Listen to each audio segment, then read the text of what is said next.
जगत से बिना किसी रीजन देखते रहिए समाचार विजन। नमस्कार, आप देख रहे हैं समाचार विजन। मैं हूं शशि पांडे। आज यूपी चुनाव का तीसरे दौर का मतदान आगामी 20 तारीख को होने जा रहा है। उस मुद्दे पे हम अपने डिबेट पे बात करने के लिए हैं। उत्तर प्रदेश की राजधानी लखनऊ से लेकर के नोएडा तक अचानक दिन में तापमान बढ़ने लगा है, लेकिन तापमान के तेवर तो जरा तीखे हो गए हैं। लेकिन गर्मी सिर्फ मौसम में ही नहीं, चुनाव में भी है, लोगों की पार्टियों में है, नेताओं में है और साथ साथ मतदाताओं में भी है। सोमवार को दूसरे चरण के 55 सीटों पर मतदान हुआ और दूसरे चरण के समान में साथ साथ तीसरे चरण का भी रण शुरू हो चुका है। दूसरे दौर का रण समाप्त होने के बाद तीसरे दौर का भी रण शुरू हो चुका है, जो 20 जनवरी को तीसरे चरण का होगा। 16 जिलों की 59 सीटों पे ये वोट डाले जाएंगे। मतदाता और नेताओं में जो चल रहा है, तो याद करें, अगर 90 की दशक की तो मंडल और कमंडल फिर दिखता लग रहा है।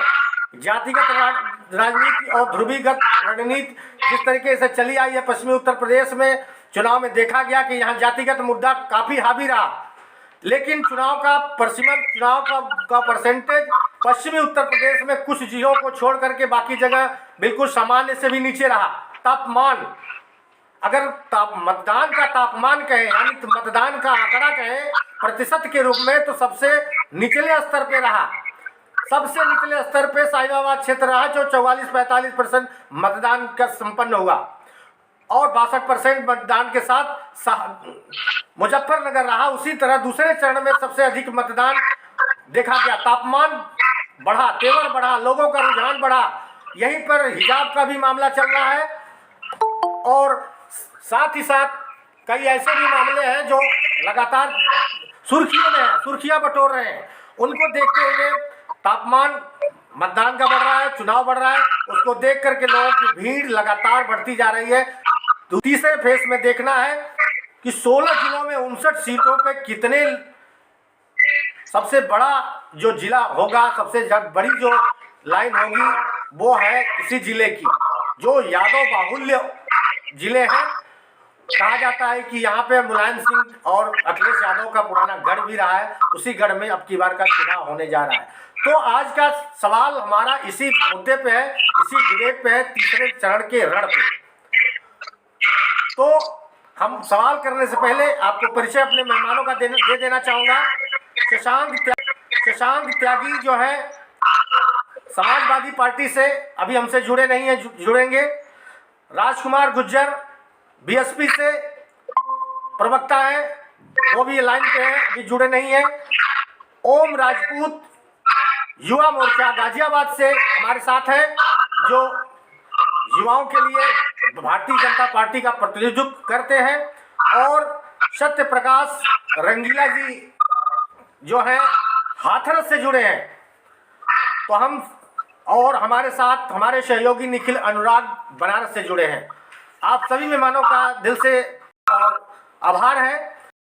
शशांक जी, मैं आपसे पूछना चाहता हूं कि जिस तरीके से आपने देखा है कि यहाँ फर्स्ट चरण में और दूसरे चरण में मतदान पहले चरण में बहुत कम रहा, हमने भूमिका में भी बताया। दूसरे चरण में मतदाताओं का रुझान और स्तर बहुत तेज रहा, जहां बढ़ चढ़ करके वोटिंग परसेंटेज की गई, 70-75% तक वोटिंग की गई।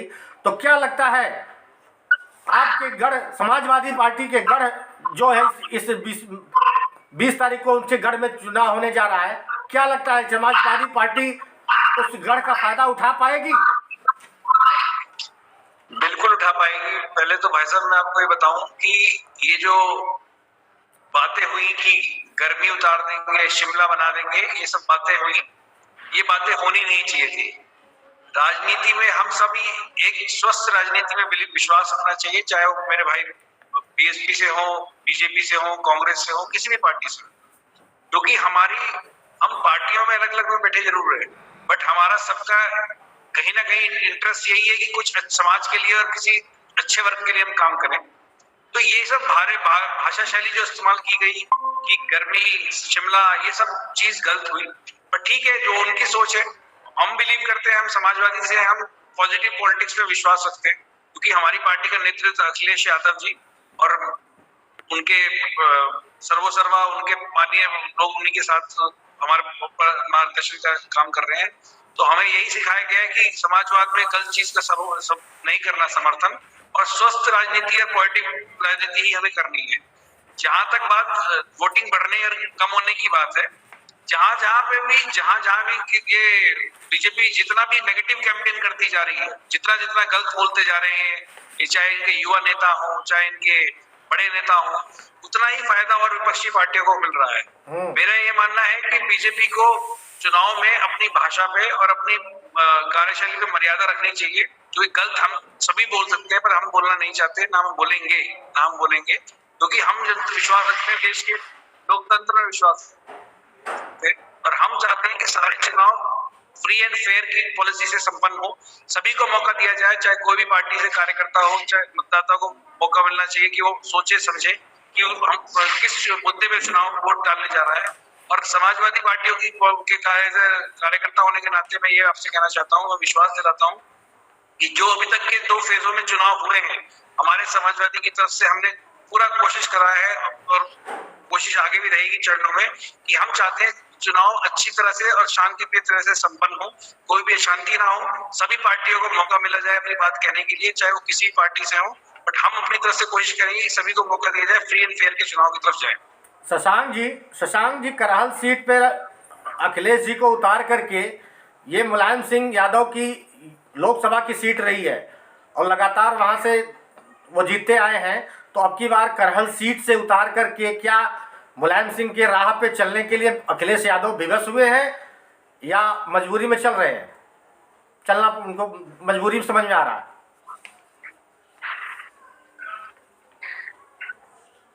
शशांक जी आपकी आवाज नहीं आ रही है। नहीं, ऐसा कुछ नहीं है, मजबूरी की कोई बात नहीं। भाई अखिलेश बहुत ही होनहार व्यक्ति हैं भाई, और अब पार्टी का नेतृत्व उन्हीं के हाथ में है। आजमगढ़ को छोड़ना क्यों पड़ा? हाजी, मुझे आवाज नहीं आ रही आपकी। आजमगढ़ को छोड़ना क्यों पड़ा? करहल को क्यों चुनना पड़ा? क्या छोड़ना पड़ा? आजमगढ़ को छोड़ना क्यों पड़ा? करहल को क्यों चुनना चाहता हूँ कि क्या आजमगढ़ के जनता के साथ विश्वासघात नहीं हुआ है? आजमगढ़ से भी चुनाव लड़ सकते थे अखिलेश यादव जी, वहाँ के लोकसभा सांसद हैं। हमारी पार्टी के अंदर लोकतंत्र की तरह ही व्यवस्था चलती है जी, यहाँ पे डेमोक्रेसी में बिलीव करते हैं, डिक्टेटरशिप नहीं चलती है। अखिलेश यादव के ऊपर भी लोग बैठे हुए हैं जो तय करेंगे अखिलेश यादव कहाँ से लड़ेंगे। अखिलेश यादव भी किसी के कहने से ही काम करेंगे। अखिलेश यादव को भी सर्वसर्वा नहीं है, अभी मुलायम सिंह यादव जी हैं, शिवपाल यादव जी हैं, और लोग बैठे हुए हैं पार्टी के अंदर। तो कहने का मतलब ये, हमारे यहाँ पे डिक्टेटरशिप नहीं है, हमारे यहाँ डेमोक्रेसी है। डेमोक्रेसी तरह से ही काम चलेगा सारा, सबको दिया जाता है काम करने के लिए। जहां से उनको लड़ने के लिए मौका दिया गया है, अखिलेश भाई वहीं से अपनी मेहनत करेंगे और वहीं से क्या वहाँ के कोर वोटरों को जोड़ने का प्रयास करने के लिए उन्होंने करहल को चुना होगा, ऐसा है क्या? क्योंकि वहाँ यादव ज्यादा है, यादव की संख्या ज्यादा है वहाँ पे, अपने कोर वोटर। ये ऐसा मैं आपको पहले बता दूं, समाजवादी परिवार के अंदर ऐसा नहीं है कि यादव ही यादव हैं या कोई और ही है, ये ऐसा कुछ नहीं है। इस पार्टी के परिवार तो दिखता है सर, परिवार तो दिखता है। नहीं, ऐसा कुछ नहीं है, परिवार दिखता है। और ये तो बड़े फख्र की बात है सभी के लिए जिसके साथ परिवार है, क्योंकि परिवार का होना अपने आप में बहुत बड़ी बात होती है। जो परिवार से आते हैं, democracy sir, this not fair for democracy. नहीं, it is fair for democracy. Democracy में होना ही कुछ जरूरत है। How it possible in a democracy these types of questions on this? Democracy में वही तो बोल रहे हैं ना, जब तक आपका वो सौभाग्यशाली लोग हैं जिनके परिवार का आशीर्वाद है, परिवार के साथ है, वो तो अलग ही लोग होते हैं जिनके मौका ही नहीं मिलता परिवार का हिस्सा बनने का, परिवार छोड़ के चले जाते हैं। तो कहने का मतलब ये है कि अखिलेश यादव जी किसी भी सीट से खड़े हों, वो मैटर नहीं करता। मैटर ये करता है कि अखिलेश यादव जी किस तरह की राजनीति कर रहे हैं। अखिलेश यादव जी पहले दिन से अपने कैंपेन में अपने कार्यशैली में उनका पॉजिटिव एटीट्यूड है और वो पॉजिटिव एटीट्यूड लेके ही चल रहे हैं पूरे कैंपेन के अंदर। शशांक जी, सीट उनके लिए मैटर नहीं करती है। शशांक जी, ये आपको पता है ना कि वहां से भारतीय जनता पार्टी ने उनके खिलाफ जो है एसपी सिंह को चुनाव में मैदान में उतारा है, और एसपी सिंह मुलायम सिंह के राइट हैंड माने जाते थे, बहुत खास माने जाते थे, बिल्कुल खास माने जाते थे। और उन्होंने ही एसपी सिंह को कहां से कहां तक पहुंचाया, आपको उनको इतिहास आपको पता होगा। आज उनके अखिलेश के खिलाफ एसपी सिंह को भारतीय जनता पार्टी ने उतार दिया है। तो अच्छी बात है ना, तो इससे पता लगता है ना बीजेपी का तो काम ही है, बीजेपी का काम तो यही है, फूट डालो राज करो। कायम है, लोग स्वतंत्रता से कहीं भी जाना आना घूमना टहलना आराम से कर सकते हैं। वो मुद्दा हर जगह दिखाई दिया, सुरक्षा का मुद्दा, सेफ्टी का मुद्दा, महिलाओं के स्वतंत्र होकर घूमने के आने जाने का मुद्दा यहाँ भी रहा। ये तीसरे चरण में क्या ये मुद्दा वही मुद्दा चलेगा, विकास का सुरक्षा का मुद्दा, या यहाँ मुद्दा जो है 90 के दशक वाला मंडल कमंडल की तरफ बढ़ेगा?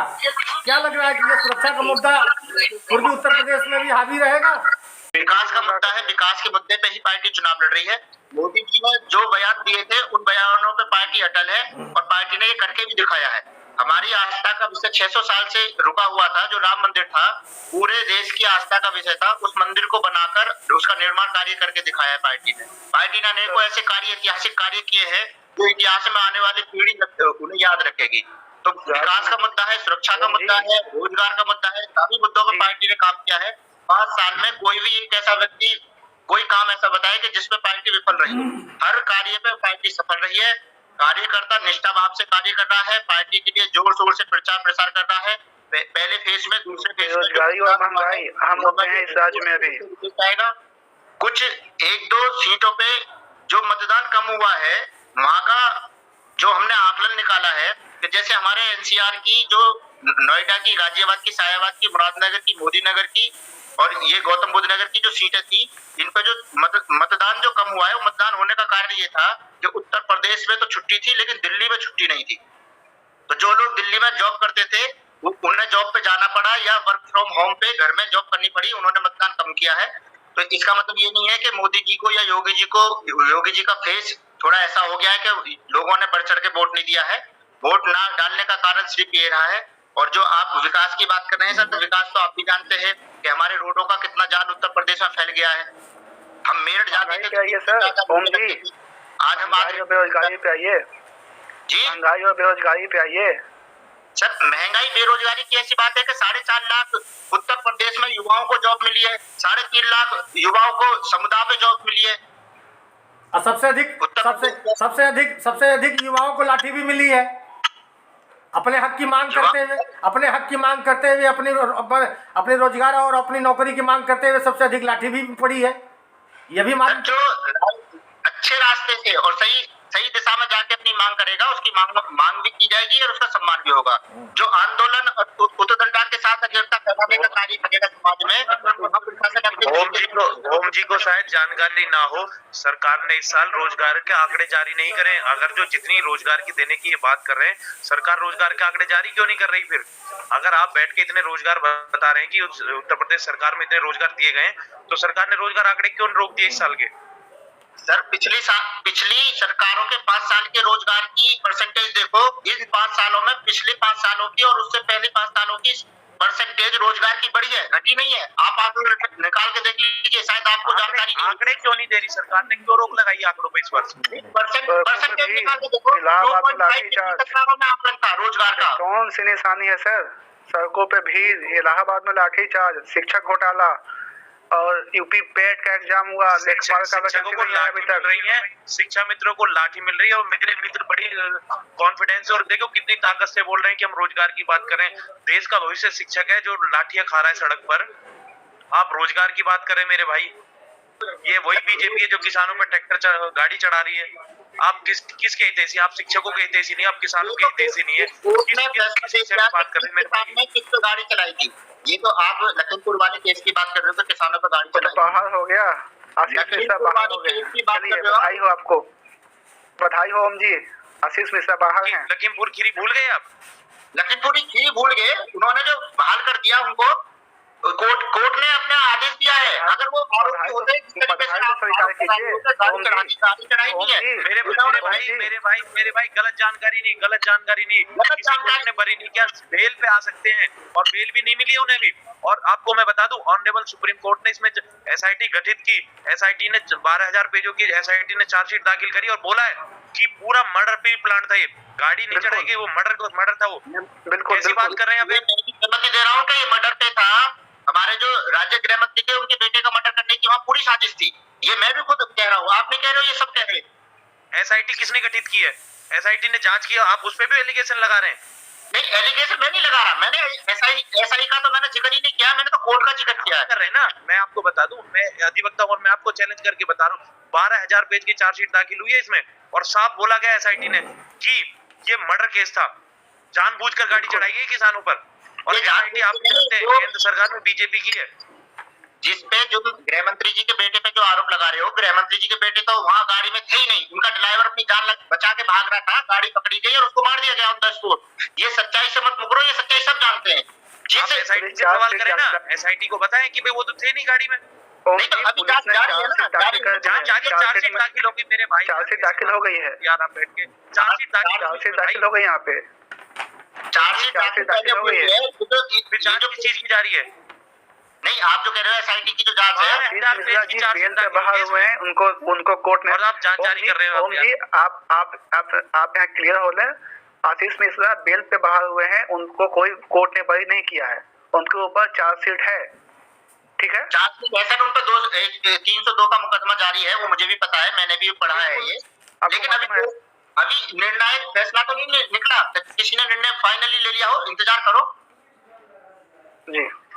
अच्छा, आप बोल सकते हो गाड़ी में नहीं थे, आप तो फैसला कर सकते हैं, और विरोधी बोले तो वो आदेश दे रहे हैं। ओम नहीं, यही तो गाड़ी में थे, गाड़ी में होने का उनका क्या प्रूफ अभी तक मिला है, बताइए आप। चार्जशीट देखिए, पुलिस ने चार्जशीट दाखिल कर दी एसआईटी ने, और क्या चाहिए आपको? अब कोर्ट इसमें आदेश देगा, जो भी होगा ऑनरेबल कोर्ट आदेश करेगा। भाई एसआईटी ने जो चार्जशीट दाखिल करी उसने बता दिया साफ साफ। कोर्ट के फैसले का तो इंतजार हम भी कर रहे हैं, जब कोर्ट का फैसला सर्वोपरि होगा, मान्य होगा, उसे आप भी मानोगे, हमें भी मानना पड़ेगा। धरने में 700 किसानों की मौत भी झूठ है। कौन से धरने में? जो किसानों का धरना चला है इतने लंबे समय, 1 साल से ऊपर चला, वो भी एक झूठ है क्या मेरे भाई? आपने पंजाब में सिंधु बॉर्डर देखा क्या? और आप देखिए, देश के प्रधानमंत्री छोटी सी बात बोलकर चले जाते हैं कि मेरे से गलती हो गई है, हमें माफ कर दो। 700 मौतें हुई है किसानों की इस काले कानून की वजह से मेरे भाई। ये जो कानून उन्होंने पारित किया था, ये किसानों के हित में किया था, मैं आपको बार बार बता देना चाहता हूँ, और देश हित में उन्होंने इस कानून को वापस ले लिया गया। अगर आप किसानों की हत्या की और मृत्यु की बात कर रहे हैं, तो सिंधु पे ये बताइए कि कौन सी सरकार ने उनको मार के उनको किसानों को उल्टा लटका दिया गया था? वो किसानों का खुद का एजेंडा था। सिंधु बॉर्डर पे जो किसानों को उल्टा मार के लटका दिया गया था, वो कौन सी पार्टी का या किसी पुलिस का उसका हाथ निकला उसमें? और किसानों का मुद्दा था ना। अराजक तत्व की सब जगह एंट्री होती है, अराजक थे उसमें शामिल थे, लेकिन कुछ अराजक तत्वों की वजह से आप संपूर्ण किसानों पर उंगली नहीं उठाते। तो आपने किसानों को खालिस्तानी बोला, आपने किसानों को पाकिस्तानी बोला, आपने किसानों को फंडिंग बताई, पाकिस्तान से फंडिंग बताई, क्यों फिर आप बैकफुट पे चले गए? क्यों आपने बिलों को वापस लेने का काम किया? बताएंगे आप। जब आपको अगर बिलों वापस ही लेने थे तो इतने दिन किसानों को क्यों धरने पे रखा? सर्दियां निकल गई, गर्मियां निकल गई, बारिश निकल गई, देश का किसान सड़क पे बैठा है। उस किसान की आप बात कर रहे हैं जिसको हमारे देश का नारा है, जय जवान जय किसान। ये वही सरकार है जिसको किसानों ने बनाया था। और आज आप देखिए, आज कहाँ पे मोदी जी उत्तर प्रदेश में क्यों नहीं सामने आ रहे जनता के? राजकुमार जी, उन्हें बताना पड़ेगा 700 किसानों की मौत कैसे हुई है, कौन जिम्मेदार है उन 700 किसानों के परिवारों के, बताइए आप। आज आप प्रधानमंत्री कहीं ना, किसानों के बीच में जो उत्तरदंडी जो संगठन थे, उनका ये रोल है। 26 जनवरी पे हमारे लाल किले पे इस तरीके से वहाँ जहाँ देश का सम्मान होता है, पूरा देश उसका इंतजार करता है कि हमारे लाल किले पे किस तरीके से झंडा फहराया जाएगा। आपके सामने वहाँ दूसरा झंडा लगा दिया जाता है, किसान वहाँ जाके पुलिस पर किस तरीके से मारपीट का वो करते हैं। मैं समाचार प्लस के माध्यम से अपने ओम भाई को अवगत करा दूं, देश के लाल किले 15 अगस्त 26 जनवरी के दिन दिल्ली की इस तरह सील होती है कि परिंदा भी पर नहीं मार सकता। और उस दिन एक आम आदमी कैसे घुस गया? यार ओम भाई किस तरह की बात कर रहे हैं आप? कम से कम दिल्ली में ऐसा व्यक्ति कैसे चला गया? अगर प्रशासन किसानों को रोकता है, 15 दिल्ली के कम से कम जितना एनसीआर का क्षेत्र सारा सील हो जाता है। आप बताइए कैसे ट्रैक्टर चला गया? अभी कितने 20,000 जवानों ने दिल्ली की सुरक्षा की जिम्मेदारी ली, और जब झंडे पे सिद्धू वहां खड़ा था, आप देखे कितने पुलिस के जवान थे? मात्र 4 पुलिस के जवान वहां खड़े थे। सबको पता था प्री प्लांट किस तरह से किसानों के बदनाम करने की साजिश रची गई थी। मेरे भाई बताइए कहाँ गए थे सारे जवान देश के जो दिल्ली में ड्यूटी कर रहे थे उस 15 अगस्त 26 जनवरी के दिन? कहाँ थे वो लोग? नहीं तो वो वहां पे खड़े थे। चीजों के साथ तलवार ले लेके सुनिए, और मैं करेक्ट कर दूं, जिसने वहां झंडा फहराया वहां पुलिस थी, किसी ने किसी को हाथ भी नहीं लगाया। ये सब पुलिस वाले को मारपीट नहीं हुई है? वो बिल्कुल गलत बोल रहे हो। जब वहाँ ये जो वीडियो जारी हुई थी कि जो किसान जो उनके पुलिस वालों के पीछे जो डंडे लेके तलवार लेके जो भाग रहे थे, पुलिस वाले अपनी जान बचा बचा के गड्ढों में कूद रहे थे, वो सब गलत था, वो सब वीडियो गलत थी।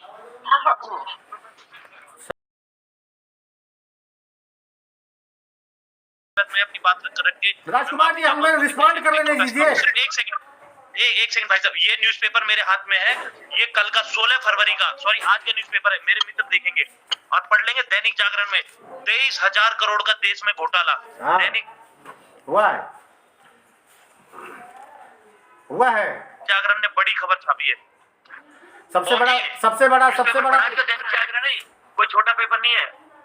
सबसे बड़ा जो ना हो, मेरे माध्यम से नहीं देख पा रहा हूँ, फोन के माध्यम से। सबसे बड़ा घोटाला हुआ है अब तक का, सबसे बड़ा घोटाला अभी। सबसे बड़ा अब तक का घोटाला हुआ है। तो घोटाले की आप बात कर रहे हैं सर, ये घोटाला अभी आप न्यूज में आपने पढ़ा है, ऐसे अनेकों घोटाले पिछली सरकारों में कितने हुए। मैं ये नहीं कह रहा कि घोटाला हुआ है नहीं हुआ है, इस घोटाले को सिद्ध होने दो, क्योंकि ये घोटाला सिर्फ लिखा गया है, ये घोटाला सिद्ध नहीं करा गया है कि किसने घोटाला किस पे किया है। दोस्त ओम जी काले धन लाने की बात हो रही है, यहाँ तो धनी काला हो गया। कांग्रेस नेता जेल में गए जो आप कहते थे घोटाले, कितने नेता जेल में गए हैं? आप कितने सिद्ध हो गए जो आप इसे कह रहे हैं कि भाई सिद्ध हो जाने दो? तो आप ये कह रहे हो कि घोटाला हुआ है।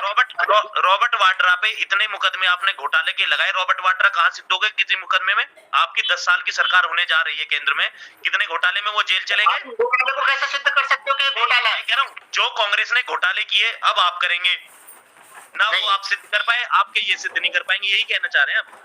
मैं ये नहीं कहना चाह रहा, मैं ये कहना चाह रहा हूँ कि ये आप इकलौते ऐसे व्यक्ति नहीं हो कि जो घोटाले को सिद्ध कर सकते हो ना। मैं सिद्ध कर सकता हूँ, ये घोटाले की जांच होती है, जांच के बाद राष्ट्र समाचार न्यूज दैनिक जागरण 23,000 करोड़ का घोटाला बता रहा है और आप कह रहे सिद्ध नहीं करेंगे, और ये बता रहा है सिद्ध कर दिया, बैंक डूब गया। तो ये बता किस विषय पर आया, तो बताओ कि घोटाला किस चीज में हुआ है? अरे बैंक का घोटाला, ये वो जो नाव सिप के उसके ऊपर हुआ है। आप पढ़े आज का दैनिक जागरण पूरा? नहीं, इस घोटाले को लेके आप बैठ गए हो। ये घोटाला, मुझे ये बताइए कि ये बैंक का घोटाला है, तो घोटाला करा किसने है? ये आपके गुजराती है मित्र, ये आपके नाम बता देता हूँ मैं आपका। मेरे मित्रों को मैं नाम बता देता हूँ, ABJ ये क्या है? ABJ सिफाइड लिमिटेड कंपनी है, गुजराती है भाई आपके। आप कैसे सिद्ध कर दोगे ये कंपनी बीजेपी की? बीजेपी ने स्टैंड की है। मैंने कब कहा बीजेपी ने की? मैंने बीजेपी में घोटाले हुए हैं। ये तो घोटाला, आप रॉबर्ट वाड्रा की बात कर रहे हो, तो रॉबर्ट वाड्रा में राजस्थान में जाकर घोटाला उसने किया था और उसमें सिद्ध भी हुआ था। आप भी जानते हो कि कितनी उन्होंने हड़पी थी वहां जाके। कौन सी जेल में गए वो घोटाले? कौन सी जेल गए जी? कौन सी जेल गए थे घोटाला सिद्ध होने पर? इस घोटाले से ये जो घोटाला आप बता रहे हो, ये कौन सी जेल में जा रहा है ये व्यक्ति? अभी चलिए ठीक है राजकुमार जी, जाने दो, फिर हम आपसे मिलेंगे, चलिए दोबारा बात करेंगे, ठीक है? नोटबंदी घोटाला, स्वच्छ अभियान घोटाला, ये बैंक घोटाला, सरकार जाने दो, बहुत से घोटाले हैं राजकुमार जी, कपड़े उतरने वाले। राजकुमार जी अभी बहुत से घोटाले हैं, बहुत घोटाले आएंगे, उस पर बात करेंगे बाद में। कपड़े तो सड़क पे है, जवान बाहर निकल रहा है। मैं ये सोच रहा हूँ, मैं सुनिए, जुडिशरी को रोड पे ला दिया, बैंकों को रोड पे ला दिया, नौजवानों को रोड पे ला दिया, किसानों को रोड पे ला दिया, और आप देखेंगे RBI को रोड पे ला दिया। अब कौन बचा है? अब देखना, अब ये सरकार को रोड पे लाने वाली। चलिए राजकुमार जी जी चलिए, बहुत घोटाले बहुत हुए हैं, घोटालों का आंकड़ा मतलब ये पूरा हिंदुस्तान घोटाले में, ये हर सरकार घोटाले में है। मैं माफी चाह रहा हूँ, और ये आपसे फिर से करेंगे आज के लिए। सवाल हमने जो किया था शशांक जी से, आपने उस सवाल को कहना चाहता हूँ, आप मोड़ दिया। बात कर रहे हैं ओम जी, इनकी ये हालत है कि ये ढूंढ रहे हैं कि किस आरोप में बीजेपी के किसी कार्यकर्ता को या सरकार को लाया जाए, किस आरोप में। ओम जी जबकि बीजेपी अब तक की 2014 के बाद की सरकार है, उसमें कोई घोटाला ऐसा नहीं हुआ है कि आप सिद्ध कर सकते हो कि ये घोटाला सरकार ने किया है। ओम जी हम इस पे फिर से बात करेंगे। ओम जी, मान लेके आता है दिखा के घोटाला गया है। इससे पहले राफेल में कितने सारे घोटाले पाए जा रहे थे। ओम जी फिर से इस पे बात करेंगे। शशांक जी, हाँ जी, मैंने आपसे सवाल किया था, बीच में राजकुमार जी और ओम जी ने सवाल को दूसरे तरफ मोड़ बहुत दिया। बढ़िया। राजकुमार जी ने बहुत बढ़िया सवाल करे ओम जी से, और ओम जी का जवाब नहीं मिल पा रहा। ओम जी ऐसा होता है जैसे आपकी ये मुझे ये बताएं कि किस पार्टी को सपोर्ट करना है। ये सिर्फ बीजेपी विरोधी है। ये इनका कोई घर नहीं है, कोई मकान नहीं है, कोई वजूद नहीं है, कोई ठिकाना नहीं है, कोई धर्म नहीं है। ये अधर्मी मैं इनको मानता हूँ, और मैं ये भावुकता में और होश आवाज में बोल रहा हूँ, कोई भावुक नहीं हूँ। क्योंकि ये मुझे ये बताएं कि किस पार्टी का व्यक्ति आकर आपके चैनल पे दावा करता है कि बीजेपी पे घोटाला लग गया। वो सिर्फ बीजेपी पे आरोप लगाना चाहता है, पार्टी पे आरोप लगाना चाहता है। इससे पहले आपने इधर की बात करी, इधर तो उससे क्यों नहीं बोले कि इधर का कितना बड़ा घोटाला सामने निकल के आया। घोटाला अखबार में आया है, सिद्ध तो नहीं हुआ। वो इतर वाले पे तो घोटाला आपने देखा कितना बड़ा घोटाला निकल के आया। चलिए शशांक जी से ले लेते हैं। शशांक जी क्या कह रहा है इनकी सुन लेते हैं। शशांक जी बोलिए। मैं ये बोल रहा हूँ जी, ऐसी कुछ घोटालों की फिगर आज से कई साल पहले बड़े बड़े अखबारों में आई थी, जिसके चलते आज कांग्रेस विपक्ष में बैठी हुई है। आपको ये याद रखना चाहिए। वो घोटाले भी आज तक सिद्ध नहीं हुए। आप घोटाले की बात कर रहे हो तो ये घोटाला पार्टी ने कैसे कराया? घोटाले तो रोज होते हैं, सरकारों में होते हैं, सरकारों में होते हैं। तो ये सारे घोटाले पार्टी थोड़ी करती है। पार्टी से अलग अनेकों। तो अगर इतनी समझदारी आप में आज आ गई, तो इतनी समझदारी उस टाइम कहाँ थी जब हमने 2014 में कहा गया था कि मनमोहन सिंह सरकार के अधीन कोयला घोटाला, 2G घोटाला, ये घोटाला, वो घोटाला मनमोहन सिंह सरकार ने करवाया। जब इतनी समझदारी कहाँ गई थी आपकी, जो समझदारी आज आप दिखा रहे हो? नहीं, मैं समझदारी तो दिखाता हूँ सर, क्योंकि जो मेरे अंदर है, जो मेरे जो विचार है, मैं उनको तो बताऊंगा आपको जो मेरे विचार है। ये घोटाला अखबार में आया है, इस घोटाले को ये सिद्ध करो कि ये पार्टी से जुड़ा हुआ घोटाला है या नहीं है। तो ये क्या वो जो 2G और कोयला घोटाला हुआ था, क्या वो सिद्ध हुआ था? आज तक सिद्ध हुआ है कि कांग्रेस से जुड़ा हुआ? ओलंपिक घोटाला, ये ओलंपिक घोटाला, 2G घोटाला, कोयला घोटाला, वो तो सर सरकारों में सिद्ध हुए थे। कोर्ट ने भी उन्हें जो कोर्ट ने बता दिया कि ऐसा कोई घोटाला ही नहीं हुआ। ओम जी, हाँ बिल्कुल सही बात है, ऐसा कोई घोटाला ही नहीं है। ऐसा कोई घोटाला ही आज तक भी कोर्ट बोलती है, कोई एविडेंस उनके पास आज तक भी। आपको सत्ता में आए हुए 7 साल हो गए, आज तक भी आपने किसी आदमी को आप राहुल गांधी हाय हाय करते हो, आप सोनिया को जेल में भेजोगे, आप उसको जेल में भेजोगे, क्या आज तक किसी को आपने अंदर करा? रॉबर्ट वाड्रा को अंदर करा, जिसकी आप हाय हाय कर करके आप सत्ता तक आ गए। सत्ता में आप मलाई खा रहे हो बैठ के, आपने किसी नेता को अंदर करा? किसी नेता को अंदर करा? हो रहा है। इससे पहले 7 साल विभाग फ्रंट में आपके मुखिया अखिलेश यादव पे भी आरोप है। शशांक जी, गोमती विभाग फ्रंट में आपके मुखिया अखिलेश जी पे भी आरोप है कि उन्होंने भी घोटाला किया है। हाँ, तो साबित होना चाहिए। अगर ऐसा है तो न्यायालय के अधीन है, वो साबित करें, वो साबित करें। साबित ना तो बीजेपी के पे हुई है, ना कांग्रेस पे हुई, ना सपा पे हुई है, लेकिन तो आरोप तो लग रहे हैं ना कि घोटाला हुआ है। जैसे कि ओम जी ने भी कहा 2G पे, आपने भी बीजेपी पर आरोप लगाया, लेकिन साबित तो किसी का नहीं हुआ है। तो उसी तरह से यही बात कहना चाहता हूँ कि हम कॉन्फिडेंट हैं, ओवर कॉन्फिडेंट नहीं है बीजेपी की तरह। हम आखिरी चरण तक चुनाव में हैं, फाइट में हैं। हम किसी भी अभी ये कहना गलत होगा कि हम जीत गए ना जीतेंगे। हम बीजेपी की तरह ओवर कॉन्फिडेंट नहीं है, हम कॉन्फिडेंट हैं। हम बिल्कुल सही स्ट्रेटेजी से काम कर रहे हैं, हम पॉलिटिक्स कर रहे हैं, हम कोई गलत पॉलिटिक्स नहीं कर रहे हैं। हमारी स्ट्रेटेजी बिल्कुल सही है, हम लोग जुड़ रहे हैं, लोग हमारे साथ जुड़ रहे हैं, पर हम कॉन्फिडेंट हैं, ओवर कॉन्फिडेंट नहीं है। तीसरे चरण का मतदान क्या डिसाइड कर पाएगा, क्योंकि ये यादव बाहुल्य इलाका है। पश्चिमी उत्तर प्रदेश से चल करके पूर्वी उत्तर प्रदेश की तरफ ये चुनाव बढ़ चुका है। तो क्या अब ये तय हो चुका है और तय हो चला है कि पार्टी और मतदाताओं का पक्ष विपक्ष कहाँ जा रहा है, सरकार किसकी बनेगी, नहीं बनेगी, और बनेगी तो किसके साथ बनेगी या बहुपूर्ण बहुमत से बनेगी। ये सारे मुद्दों पे अभी सवाल हमको करने हैं, जो मुद्दे अभी बाकी हैं। तो हम इसमें फिर से बात करेंगे, फिर से डिबेट करेंगे। तब तक देखते रहिए समाचार विजन। नमस्कार, जय हिंद।